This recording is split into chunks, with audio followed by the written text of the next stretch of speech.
Hi, my name's PastorDoostyn. Thank you so much for clicking on this video and for joining me for this journey as we read through the entire Bible in 1 year, one day at a time. In each of these videos, I'll be reading 3 or 4 chapters. I'm reading out of the ESV. I hope you enjoy this. Like and subscribe for more, and you can expect a new video every morning at 8 a.m. all throughout 2024. Let's get into the reading. God bless you. Deuteronomy chapter 23. No one whose testicles are crushed or whose male organ is cut off shall enter the assembly of the Lord. No one born of a forbidden union may enter the assembly of the Lord. Even to the 10th generation, none of his descendants may enter the assembly of the Lord.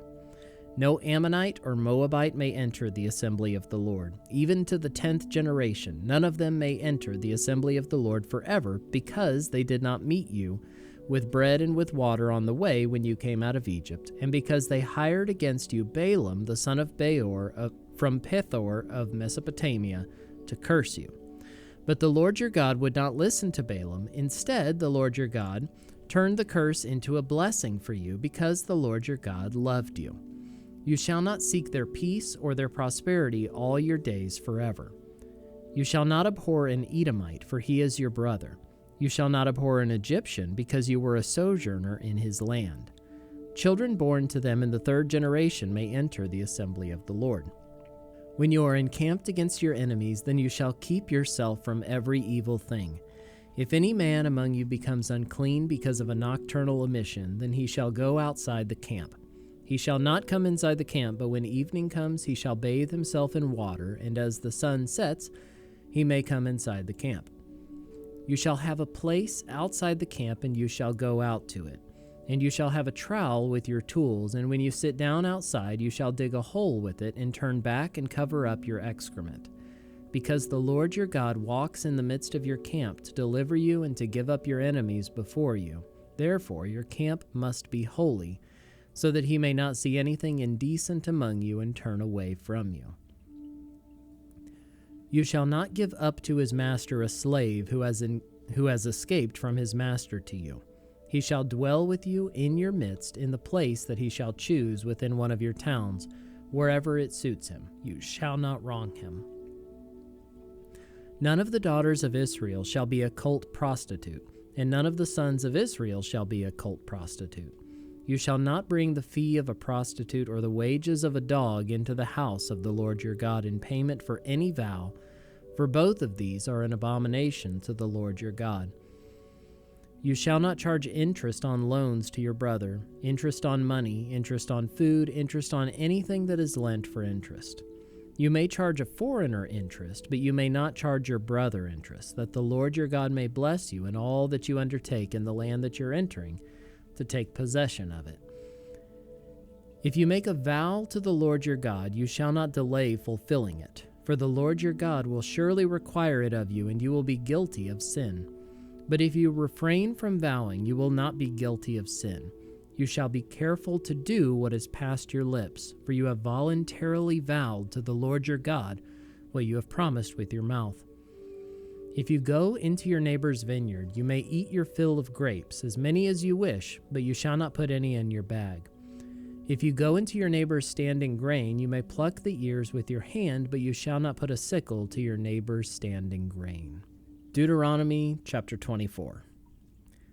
When a man takes a wife and marries her, if then she finds no favor in his eyes because he has found some indecency in her, and he writes her a certificate of divorce and puts it in her hand and sends her out of his house, and she departs out of his house, and if she goes and becomes another man's wife, and the latter man hates her, and writes her a certificate of divorce and puts it in her hand and sends her out of his house, or if the latter man dies, who took her to be his wife, then her former husband who sent her away may not take her again to be his wife, after she has been defiled, for that is an abomination before the Lord.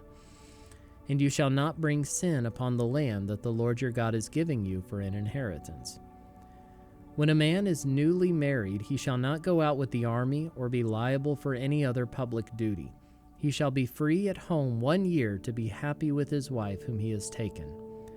No one shall take a mill or an upper millstone in pledge, for that would be taking a life in pledge. If a man is found stealing one of his brothers of the people of Israel, and if he treats him as a slave or sells him, then that thief shall die. So you shall purge the evil from your midst. Take care in a case of leprous disease to be very careful to do according to all that the Levitical priest shall direct you. As I commanded them, so you shall be careful to do. Remember what the Lord your God did to Miriam on the way as you came out of Egypt. When you make your neighbor a loan of any sort, you shall not go into his house to collect his pledge. You shall stand outside, and the man to whom you make the loan shall bring the pledge out to you. And if he is a poor man, you shall not sleep in his pledge. You shall restore to him the pledge as the sun sets, that he may sleep in his cloak and bless you. And it shall be righteousness for you before the Lord your God. You shall not oppress a hired worker who is poor and needy, whether he is one of your brothers or one of the sojourners who are in your land within your towns. You shall give him his wages on the same day before the sun sets, for he is poor and counts on it, lest he cry against you to the Lord and you be guilty of sin. Fathers shall not be put to death because of their children, nor shall children be put to death because of their fathers. Each one shall be put to death for his own sin. You shall not pervert the justice due to the sojourners or to the fatherless, or take a widow's garment in pledge, but you shall remember that you were a slave in Egypt, and the Lord your God redeemed you from there. Therefore I command you to do this. When you reap your harvest in your field and forget a sheaf in the field, you shall not go back to get it. It shall be for the sojourner, the fatherless, and the widow, that the Lord your God may bless you in all the work of your hands. When you beat your olive trees, you shall not go over them again. It shall be for the sojourner, the fatherless, and the widow. When you gather the grapes of your vineyard, you shall not strip it afterward. It shall be for the sojourner, the fatherless, and the widow. You shall remember that you were a slave in the land of Egypt. Therefore, I command you to do this. Deuteronomy chapter 25. If there is a dispute between men and they come into court and the judges decide between them, acquitting the innocent and condemning the guilty, then if the guilty man deserves to be beaten, the judge shall cause him to lie down and be beaten in his presence with a number of stripes in proportion to his offense. 40 stripes may be given him, but not more, lest if one should go on to beat him with more stripes than these, your brother be degraded in your sight. You shall not muzzle an ox when it is treading out the grain. If brothers dwell together and one of them dies and has no son, the wife of the dead man shall not be married outside the family to a stranger. Her husband's brother shall go into her and take her as his wife and perform the duty of a husband's brother to her. And the first son whom she bears shall succeed to the name of his dead brother, that his name may not be blotted out of Israel. And if the man does not wish to take his brother's wife, then his brother's wife shall go up to the gate to the elders and say, My husband's brother refuses to perpetuate his brother's name in Israel. He will not perform the duty of a husband's brother to me. Then the elders of his city shall call him and speak to him, and if he persists, saying, I do not wish to take her, then his brother's wife shall go up to him in the presence of the elders and pull his sandal off his foot and spit in his face. And she shall answer and say, So shall it be done to the man who does not build up his brother's house. And the name of his house shall be called in Israel, the house of him who had his sandal pulled off. When men fight with one another, and the wife of the one draws near to rescue her husband from the hand of him who is beating him, and puts out her hand and seizes him by the private parts, then you shall cut off her hand. Your eye shall have no pity.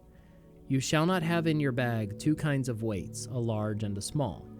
You shall not have in your house 2 kinds of measures, a large and a small. A full and fair weight you shall have, a full and fair measure you shall have, that your days may be long in the land that the Lord your God is giving you. For all who do such things, all who act dishonestly, are an abomination to the Lord your God. Remember what Amalek did to you on the way as you came out of Egypt, how he attacked you on the way when you were faint and weary, and cut off your tail, those who were lagging behind you, and he did not fear God. Therefore, when the Lord your God has given you rest from all your enemies around you in the land that the Lord your God is giving you for an inheritance to possess, you shall blot out the memory of Amalek from under heaven. You shall not forget.